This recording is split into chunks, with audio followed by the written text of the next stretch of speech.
来乡亲啊，这个2020年的台北国际牛肉面节，今仔日开始来报名，9月初公布入围的名单，10月20进行总决赛。 牛肉大地面国 Q， 台湾美食牛肉面，都市每一个角落每一间店拢有伊的特色。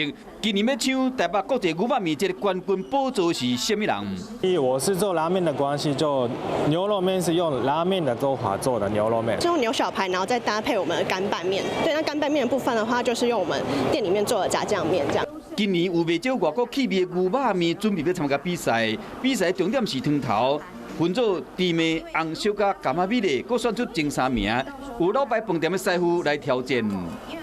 牛骨跟蔬菜一样慢慢熬制成一个浓郁的汤头。我想牛肉面就是要有一个浓郁的感觉。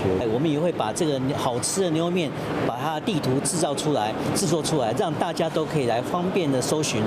报名到8月31为止，9月初是公布入围的名单。总冠军是由各地专家来拍分数，将伫10月20公布。就看什么人是今年的牛肉面王。